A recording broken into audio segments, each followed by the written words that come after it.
Hello friends, welcome to Vital Health. I am Doctor Naimoff. Today we'll talk about something many people do at home, measuring blood pressure.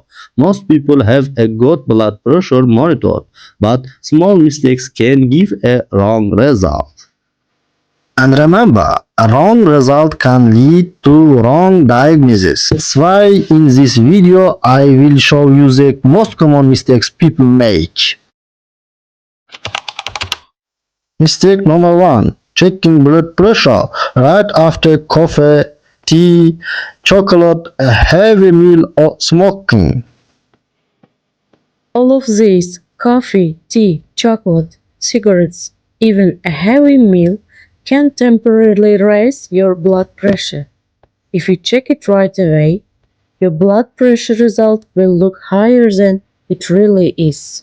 Always wait at least 30 minutes after eating, drinking, or smoking before you take a measurement. Mistake number 2, putting the cup over clothes. When you wear the cuff on top of clothes, especially over a 6 meter or a tight sleeve, it can't press your arteries the right way. The fabric blocks the pressure, so your blood pressure result comes out higher or lower than it really is. Mistake number 3, arm lock at heart level.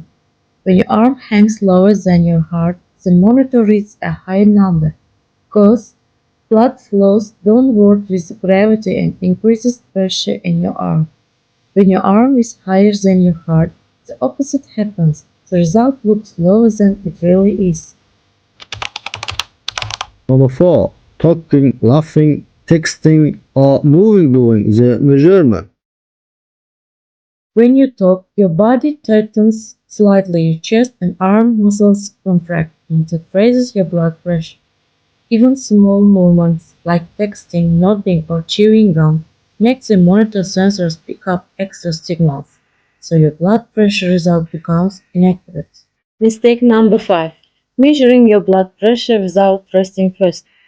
When you walk, climb stairs, rush, or feel stressed, your heart beats faster and pushes blood harder through your arteries.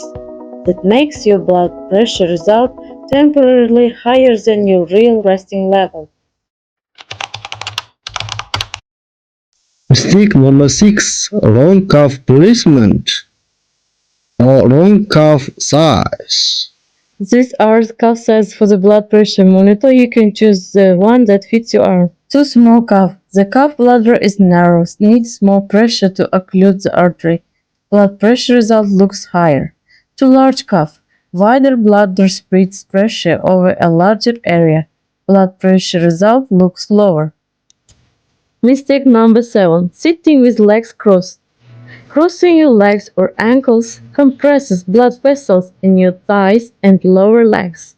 That makes it harder for blood to flow back up, which raises pressure in the arteries and makes your blood pressure result slightly higher than normal. Mistake number 8. Taking only one blood pressure result and trusting it.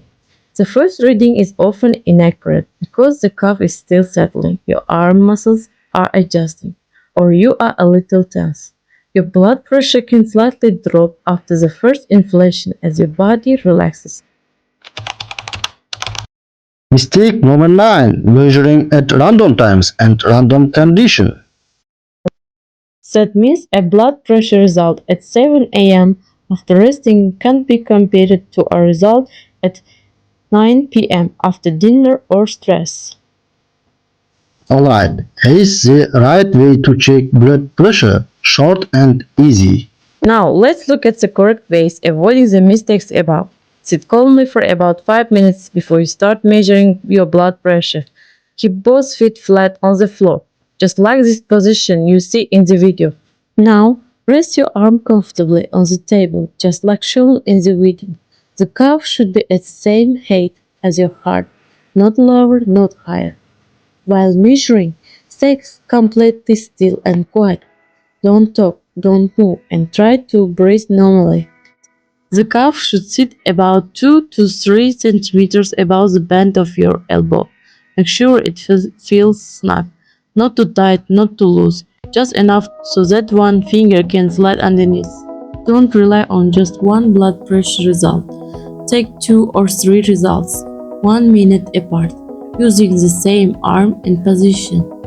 And that's it. If you avoid these mistakes and follow the steps, your blood pressure measuring result will be accurate. Which mistakes have you seen most often? Tell us in the comments. I am Dr. Naimoff and you are watching Vital Health. If you liked this video, hit like, share it, stay healthy and see you in the next video.